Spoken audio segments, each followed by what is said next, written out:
Rappel important, obligation réglementaire, code de l'environnement.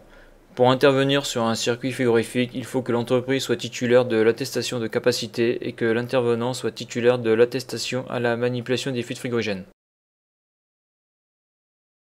Le port des équipements de protection individuelle est nécessaire pour intervenir sur le circuit électrique et frigorifique. Alors dans cette vidéo, je suis appelé le matin en astreinte vers 4h30 du matin parce que la centrale positive d'un supermarché est en défaut, c'est-à-dire qu'elle est à l'arrêt, elle ne fonctionne plus. Donc lorsque j'arrive dans le magasin, je peux voir les courbes de la centrale. Donc on voit là où il y a la flèche là, que juste avant on était à 35 degrés en condensation et à moins 10 degrés au niveau de la BP. Et donc vers 2h30, bon, il se passe quelque chose au niveau de l'automate. Et sur la BP, on passe de moins 10 à pratiquement moins 50 et sur la HP on passe de 35 degrés à moins 10 degrés. Donc là il y a un gros problème et on voit donc au niveau des compresseurs en bas là où il y a les étages de puissance, les compresseurs sont tous à l'arrêt. On regarde le journal des événements, donc là moi le temps que j'arrive vers 5h du matin, donc là on peut voir que ça retarde de 1 heure. Donc on voit dans le journal des événements donc de la supervision action froid, on voit que c'est une centrale positive avec 4 compresseurs de 30 chevaux et on voit pression BP, défaut, et on peut voir aussi sonde BPHS, etc. Et c'est quelque chose qui revient en permanence. Et donc je vais dans la salle des machines, je regarde l'automate, donc l'automate là on peut le voir là, donc action froid là, donc là où il y a les chiffres, là juste au-dessus, on a les capteurs de pression, 420 mA, BP et HP. Donc là ce que je fais, donc j'ouvre l'armoire, je vais en direction de l'interrupteur à clé et je passe la centrale en mode secours. Et comme par magie, au bout de 5 minutes, la centrale se remet en marche, donc là je suis soulagé. Et je vois que j'ai un gros disjoncteur tétrapolaire qui est tombé. Donc c'est le disjoncteur du groupe de condensation qui sert à sous-refroidir la ligne liquide donc de cette centrale positive. Donc là sur la photo on peut le voir au fond à droite, là l'échangeur à plaque du sous-refroidisseur. Et donc là je vais voir donc pourquoi ce disjoncteur est tombé. Donc là je suis sur un double dépannage. Donc là je suis arrivé parce que la centrale positive était au défaut. Donc là c'est la centrale positive. Donc j'avais sur l'automate défaut chien de garde, et des températures de merde sur le positif, j'avais moins 40 sur le condenseur, sur l'HV et moins 50 sur la BP, donc des valeurs complètement bidons là. Et j'avais le sous-refroidisseur de liquide, de ligne liquide qui était coupé. Donc souvent on le voit sur le négatif, là il est sur le positif. Voilà ce que je vois. Donc c'était ce disjoncteur là. Donc là ce que j'ai fait là, vous voyez, j'ai passé la centrale en manuel, j'ai tourné la clé quoi, en manuel ça veut dire en secours. J'ai tourné la clé. Au bout de quelques minutes c'est reparti. Donc probablement qu'au niveau de l'AFR, parce que 2 capteurs de pression, c'est du 420 mA HS, je crois que c'est du 420, 0,10, je sais pas. Je connais pas trop, c'est vieux ça. Bon, 2 capteurs qui lâchent en même temps, ça serait plus qu'étonnant. Donc là après, il n'y a pas vraiment de pince sur cette armoire là, donc c'est un peu galère. Et là j'avais le compresseur toiture qui était en court-circuit. Donc court-circuit, c'est-à-dire que quand je remettais le disjoncteur, ça pétait direct. Donc là pour là je vais rester en mode secours. Après bon, mais moi je sais pas le faire ça, hein, je connais pas les procédures pour changer l'automate, j'ai pas été formé pour ça. Voilà, donc après c'est assez simple à faire. Hein. C'est-à-dire que le programme est dans le PC, il suffit de changer ça, de ranger les programmes et ça marche tout seul après. Donc là je suis monté sur le toit là. Et j'ai coupé le GVD du compresseur et là on voit que je peux remettre le disjoncteur. Donc là je vais prendre mon mégomètre et je vais voir si le compresseur est mort ou pas. En tout cas il a l'air d'être mort. Donc à noter, donc là c'est bien là, on ne voit pas souvent ça. Ils ont mis sur la vanne service d'été l'adaptateur pour pouvoir brancher ses manos. Comme j'ai déjà fait voir dans d'autres de mes vidéos, souvent il n'y a que ce bouchon de merde là. Moi là, ils ont aussi le bouchon ok, mais là ils ont mis la prise pour pouvoir brancher sur mano. Donc là c'est très important parce que quand vous remettez l'huile, à un moment donné il faut tirer au vide et le seul moyen de tirer au vide c'est par la bande de service BP parce qu'après il faut isoler. Voilà. Donc là j'ai mesuré, donc ça c'est ça va au compresseur, j'ai mesuré 0,8 ohms sur chaque enroulement. Il n'y a pas de défaut d'isolement. Donc là j'ai débranché, j'ai remis le jus, on voit que on entend que le ventilo-condenseur fonctionne. Donc là ce que je vois c'est que 0,8 ohms, bon je sais pas quelles sont les valeurs d'un compresseur scroll là, de cette taille là. Peut-être qu'il est aussi en blocage mécanique, en tout cas ça pète direct. Donc le compresseur est mort, il faut le changer. Là on peut voir aussi que ça là, ça sert à réguler la HP ça. On voit que c'est débranché, donc c'est probablement aussi mort. Voilà. Donc là lui là, je vais le laisser débrancher hein. Après lui je vais le couper, ça sert à rien de le laisser marcher. Et je mettrai un petit scotch pour dire que le compresseur est HS sur sur le disjoncteur. Donc là ce qui est un petit peu chiant là, c'est que j'ai pas marqué le type de feed. Donc c'est une machine qui daterait de 2008. Donc je sais pas quoi elle tourne cette machine. Donc en bas il y a marqué je crois R407F.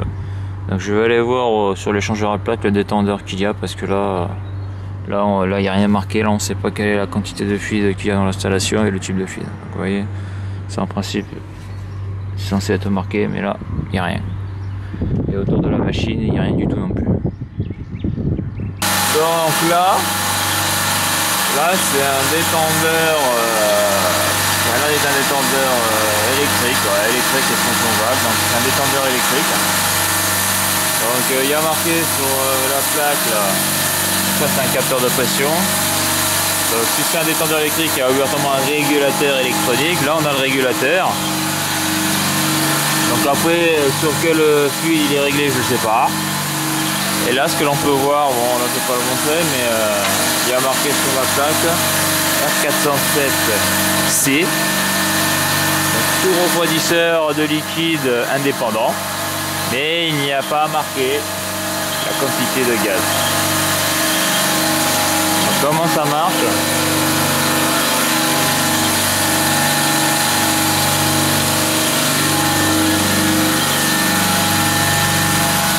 Donc là on a des départs liquides là. C'est ce qui est bizarre quand même, c'est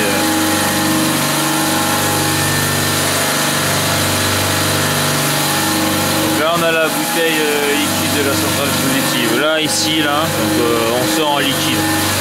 On sort en liquide, là on a les deux fils déshydrateurs. Ici donc on passe par ici là. Donc là on a une vanne de bypass, s'il y a un problème sur le changeur à plaque, on ferme ces deux vannes là et on passe en direct là. Donc là cette vanne là, en principe, si le compresseur est activé, bon, je sais pas, ça dépend de l'installation, mais elle doit être fermée, et ces deux vannes là doivent être ouvertes. Donc là le fluide il passe là, il passe là, il rentre dans l'échangeur à plaque là-haut, et il ressort sous refroidi, donc à une température donc plus basse. Ça passe là, et ça part. Il y a plusieurs lignes liquides, ça part sur les postes froids. Donc ça c'est le côté droit de l'échangeur à plaque, et le côté gauche de l'échangeur à plaque, et ben donc là c'est pas compliqué. Donc ça c'est la ligne liquide qui vient du groupe de condensation à l'extérieur, hein, sur la terrasse, là où le compresseur est mort. Donc ça c'est la vanne liquide pour le tirage vide pour arrêter le compresseur. Voyons liquide, donc là on passe sur le détendeur électrique. Donc qu'est-ce qui se passe là? Il se passe que donc là il y a la détente, hein, ça fait du froid. Donc ça s'évapore dans l'échangeur à plaque, hein, donc les calories se transfèrent entre l'autre côté là, le liquide qui est chaud, ben, il devient froid, il devient plus froid. Et donc ici après on sort en vapeur et on retourne en haut dans le groupe de condensation. Voilà. Donc là pour vraiment savoir le fluide qui est à l'intérieur, il faut que je regarde lui là. Quelle valeur il est réglé, donc je vais voir si j'ai la doc ou pas de ce truc. Mais là on peut voir qu'il y a marqué R407C. Donc là il y a un bulbe là où il y a marqué marche sur refroidisseur. Ce qui est bizarre c'est que ça va à l'extérieur ça. Donc là on peut voir quoi, le bulbe du thermostat là, qui prend la température extérieure. Et on dirait qu'il est réglé, le range il est à 30 degrés, le diff il est à 5 degrés. C'est un KP77. Alors le régulateur, on peut le voir, c'est un EKC 316A.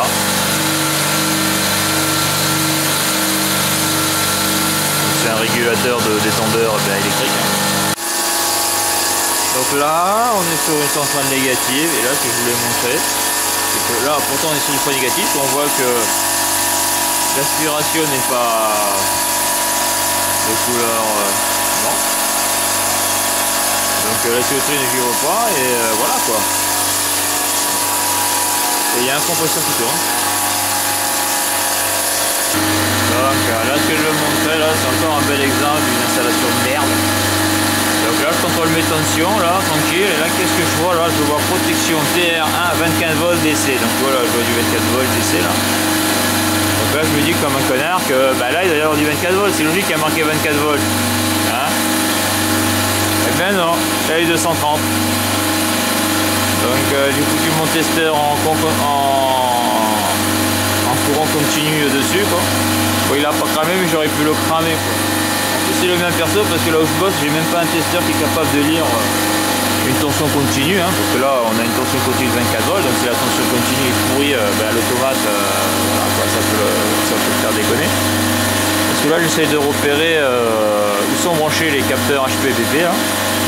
Parce que les deux capteurs qui lâchent en même temps, donc ils ont lâché à 2h34 du matin, bon c'est peu probable hein. C'est plutôt les entrées de l'automate qui ont lâché. Donc voilà encore un marquage de merde là, pour 24 volts au point continu comme c'est du 230, je suis blasé. Parce que là suivant les fils, ça c'est pris en haut. Donc en plus l'alimentation au lieu d'être en amont ils l'ont foutu en aval. Et ça après ça va je sais pas où. Alors, pour savoir le fil qui a été programmé, donc là j'appuie sur programmer. Je vais sur le paramètre 0,30.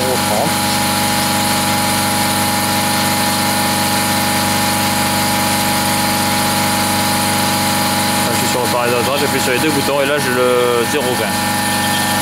Donc le 0,20 d'après la doc, on va le voir là, c'est le R407C. Si ça avait été du R134A, ça aurait été le paramètre 3. Pour le 404A, ça aurait été le paramètre 19. Et donc l'accès menu, c'est le bouton du haut, suppression d'alarme. L'accès à la modification, il faut appuyer sur les deux boutons en même temps. Et la mémorisation de la modification, il faut appuyer sur les deux boutons en même temps. Il faut attendre bien sûr quelques secondes pour l'accès au menu. Voilà, il y a quand même pas mal de paramètres. Alors d'après mes explorations, ici on aurait les capteurs HP là. HPVP là, donc c'est du 4 mAh. Là on peut voir les fils. Donc le marron vert c'est la HP, capteur HP, le blanc jaune ça c'est le BP.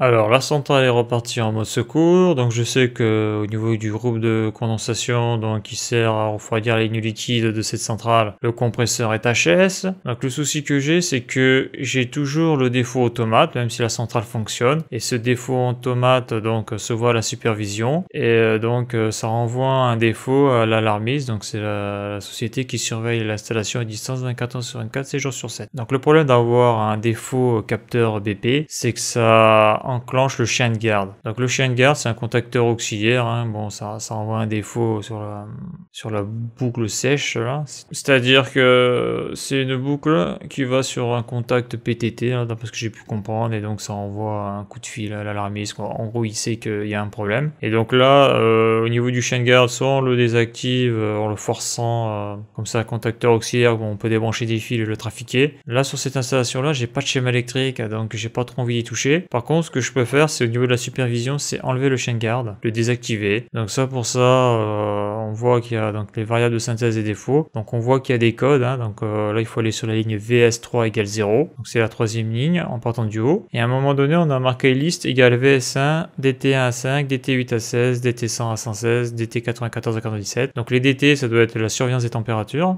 Et le VS1 ça veut dire chien de garde.